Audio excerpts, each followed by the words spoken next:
क्यों 95 लोगों का पैसा डूब जाता है इंडियन स्टॉक मार्केट में? क्यों 95%? तो मैं नंबर में ऐसे ही बोल रहा हूँ, 99% लोगों का पैसा डूब जाता है इंडियन स्टॉक मार्केट में।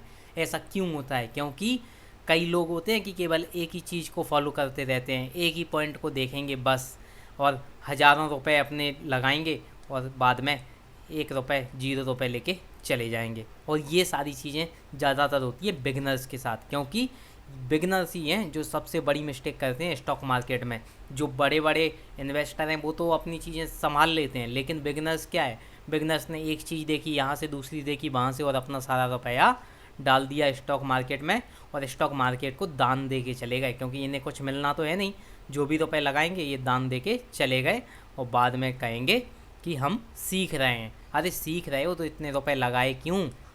तो सारी चीज़ें हम समझेंगे इस वीडियो में कि आप किस तरीके से अपनी जो इन्वेस्टमेंट है उसको सिक्योर कर सकते हैं। जो भी यंग फेलोज होते हैं, यंगस्टर जो होते हैं, वो आते हैं इन्वेस्टिंग जर्नी शुरू करने के लिए आते हैं, और शुरू करते हैं 1,000 रुपये से, 2,000 रुपये से, 5,000 रुपये से। अब इतने रुपए में आप सोचें कि आप खरीद लोगे TCS, रिलायंस, तो खरीद लोगे क्या? एक शेयर आएगा, 2 शेयर आएंगे बस। अगर रिलायंस का अभी भी खरीदोगे तो 2400 के आसपास चल रहा है, 5,000 रुपये लाओगे तो 2 शेयर खरीद लोगे, तीसरा खरीद भी नहीं पाओगे। तो 2,000 में तो आपका एक भी नहीं आएगा। तो किस तरीके से आप अपनी स्टॉक मार्केट इन्वेस्टिंग को शुरू कर सकते हैं? जो ब्लू चिप कंपनीज होती हैं वो होती हैं, ये एग्जाम्पल के तौर पे देख लीजिए, पिडीलाइट है, MRF है। MRF का तो एक ही शेयर 80,000 के ऊपर चलता है, 80,000 के ऊपर चल रहा है इसका MRF का शेयर। रिलायंस का 2400, नेस्ले 15,000 के आसपास, TCS, Asian paints, Eicher motor, जिसकी रॉयल एनफील्ड आपने देखी होगी। रॉयल एनफील्ड किसकी है? रॉयल एनफील्ड है आइसर की। तो ये कंपनी की क्या आप शेयर खरीद सकते हैं? अगर आप 2,000 रुपये ले आए तो खरीद सकते हैं? नहीं, क्योंकि ये ब्लू चिप कंपनीज हैं। हालांकि ये कंपनीज ही ऐसी हैं जिनमें आप अगर आंखें बंद करके भी रुपया लगा दोगे तो भी आपके 5 रुपये कम नहीं होंगे। ये ऐसी कंपनीज हैं। ये क्या होती हैं? ट्रेड करती हैं हायर प्राइजेस पे। लेकिन हायर प्राइजेस पे ट्रेड करती हैं तो हम क्या कहते हैं कि अरे ये तो बहुत महंगी हैं, ये हमें कितनी फ़ायदा देंगी। अरे आपको पता है कि 2,000 का शेयर कब 4,000 का हो जाता है? पता ही नहीं चलता। कब इंडिया मार्ट ने अपना शेयर जो लिस्ट किया था वो कब 7,000 का हो गया था, और एक ही दिन में 9,000 का हो गया था, पता ही नहीं चला था। तो यहाँ तो अगर आप एक ही शेयर खरीद लेते तो 2,000 का फ़ायदा नहीं हुआ। और कहीं पे अगर आप छोटा सा शेयर खरीद लो 10 रुपये का, वो 2 महीने बाद आपका 11 ही रुपये का होता है। तो ये बड़ा है डिफरेंस, या ये बड़ा है? यहाँ पे ज़्यादा प्रॉफिट होगा या यहाँ पे ज़्यादा प्रॉफिट होगा?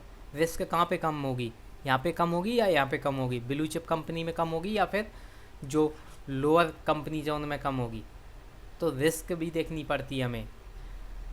जो बिगनर्स होते हैं उनका माइंडसेट ये होता है कि अगर वो लोअर शेयर प्राइस में इन्वेस्ट करेंगे तो वो ज़्यादा शेयर खरीद लेंगे। This is the problem.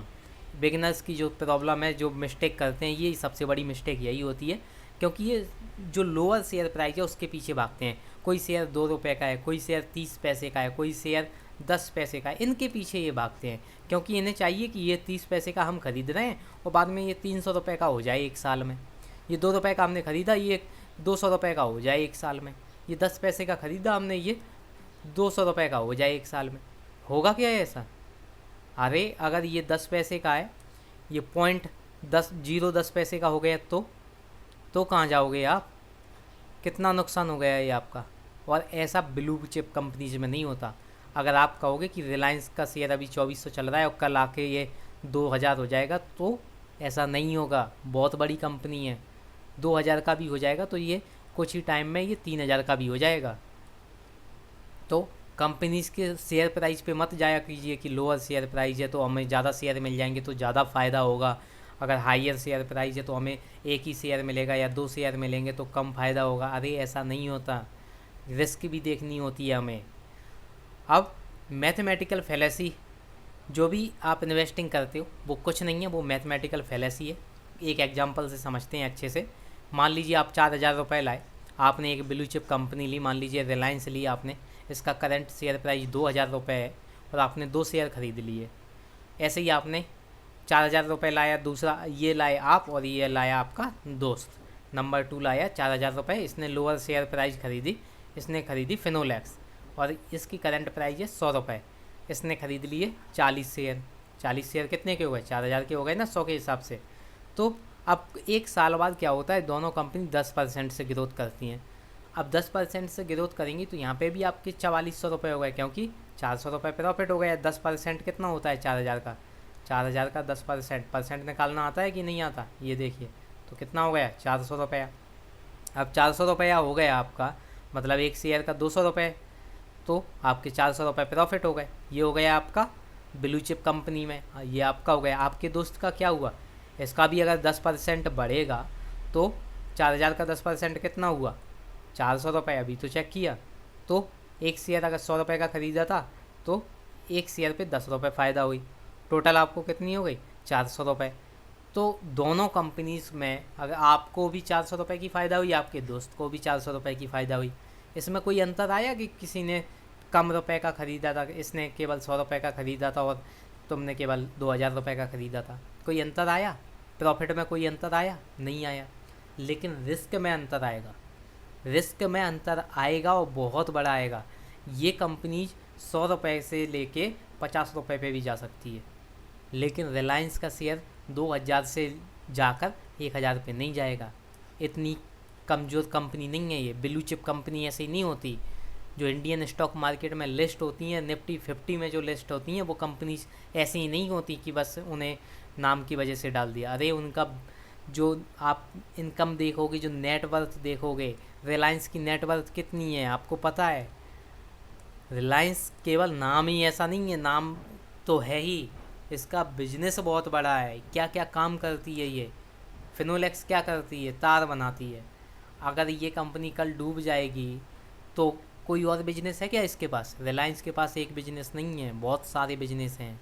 तो आपको जो इन्वेस्टिंग में सबसे इम्पोर्टेंट चीज़ ध्यान रखनी है वो है फंडामेंटल एनालिसिस। किसी भी कंपनी का अगर आप फंडामेंटल एनालिसिस अच्छे से करते हैं तभी आपकी जो रिस्क है वो कम से कम हो पाएगी।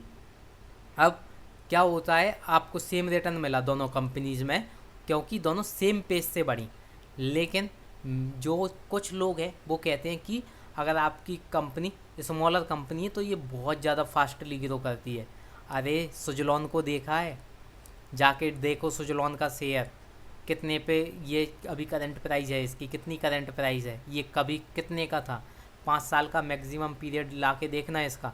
कंपनी के फंडामेंटल अच्छे होने चाहिए तब जाके आपको फ़ायदा होता है। कंपनी कितनी छोटी है कितनी बड़ी है इससे कोई मतलब नहीं होता। कोई कंपनी का शेयर 5000 का है, बिना फंडामेंटल एनालिसिस की आप ख़रीद लोगे क्या? अगर कोई कंपनी 5 रुपये का शेयर लाती है, ख़रीद लोगे क्या बिना फंडामेंटल देखे? नहीं करना है ये, क्योंकि रिस्क बहुत ज़्यादा हो जाती है अगर आप फंडामेंटल नहीं देखते हो तो जो एक चीज़ आपको सबसे ज़्यादा करनी है वो करनी है फंडामेंटल्स। कोई भी कंपनी का अगर आप नाम लेते हो कि मुझे इन्वेस्ट करना है, उसमें आपको क्या देखना है? फंडामेंटल कैसे हैं उस कंपनी के, आरओआई कैसी है उस कंपनी की, किस तरीके से अपनी जो कंपनी है वो अपने सर्विसेज देती है। ये सारी चीज़ें आपको देखनी होंगी एक कंपनी के बारे में। और कितने प्रमोटर हैं कंपनी में, कितने शेयर होल्डर हैं। अगर कोई शेयर होल्डर प्रमोटर है, कोई बैंक है, तो वो क्या सोच के उसमें इन्वेस्ट कर रही, सारी चीज़ें हमें देखनी होती है। सो हायर और लोअर शेयर प्राइस के पीछे आपको नहीं भागना है। This is not the reason to invest in a company, because you have to focus only on fundamentally high quality businesses, जैसे कि आपको देखने को मिलेगा TCS, रिलायंस, डिक्सन कंपनी। तो ये सारे ऐसे बहुत सारी कंपनी है, निफ्टी 50 में बहुत सारी कंपनी आपको मिल जाएंगी जिसमें कि आपको इन्वेस्ट करना चाहिए। जैसे कि अभी आपको जो कम शेयर प्राइस पे होती हैं वो भी काफ़ी अच्छी कंपनी होती हैं। जैसे अभी ट्राइडेंट जाके एक बार सर्च करो गूगल पे, ट्राइडेंट शेयर प्राइस 3 महीने, 5 महीने तो बहुत बोल दिए मैंने, 3 महीने में आप देखिए ये कंपनी कहाँ से कहाँ पहुँच गई। कहाँ इसका शेयर 13 रुपये का था, आज इसका शेयर 32 रुपये का है। कितना प्रॉफिट हुआ, कितना, सोचिए ज़रा। आपको फंडामेंटली चेक करनी होती है कंपनीज। तो अगर आपको ये वीडियो पसंद आई हो तो लाइक करें, कमेंट करें, शेयर करें दोस्तों के साथ और चैनल को सब्सक्राइब करें। अगर आपको वैल्यू मिल रही है वीडियो से तो शेयर करें, सब्सक्राइब करें चैनल को। ज़रूर से सब्सक्राइब करें, क्योंकि आने वाली वीडियो आपकी जीवन को बदल के रख देंगी।